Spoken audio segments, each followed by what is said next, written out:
রান্না করছি পাঙ্গাস মাছের দো পেঁয়াজু। এটা দেখতে যতটা লোভনীয়, খেতে ততটাই স্বাদ। চলুন তাহলে রেসিপিটা দেখে আসি। প্রথমেই মাছগুলো ভালোভাবে ধুয়ে ভেজে নেব।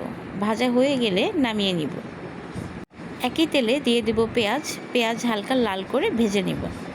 ভাজা হয়ে গেলে দিয়ে দেব আদা, রসুন, পেঁয়াজ বাটা। কিছুক্ষণ কষিয়ে নেব যেন মশলার কাঁচা গন্ধ চলে যায়। এখন দিয়ে দেব হলুদ, মরিচ গুঁড়া, পরিমাণ মতো লবণ। অল্প পানি দিয়ে ভালোভাবে কষিয়ে নিব। সঙ্গে দিয়ে দিব জিরা গুঁড়ি। তরকারি নামানোর আগে আর কোনো মশলা ব্যবহার করব না। দিয়ে দেব ভাজা মাছগুলো। এপিট ওপিট উল্টিয়ে ভালোভাবে কষিয়ে নিব যেন মাছের ভিতর সব মশলাগুলো চলে যায়। ভালোভাবে কষানোর জন্য কিছুক্ষণ অপেক্ষা করব। তারপর দিয়ে দিব পরিমাণ মতো পানি। পানি শুকিয়ে যখন মশলা মাখো মাখো হয়ে যাবে তখন দো পেঁয়াজু নামিয়ে নিব। এই তো তৈরি হয়ে গেল আমার পাঙ্গাস মাছের দো পেঁয়াজু। ধন্যবাদ সবাইকে ভিডিওটি দেখার জন্য।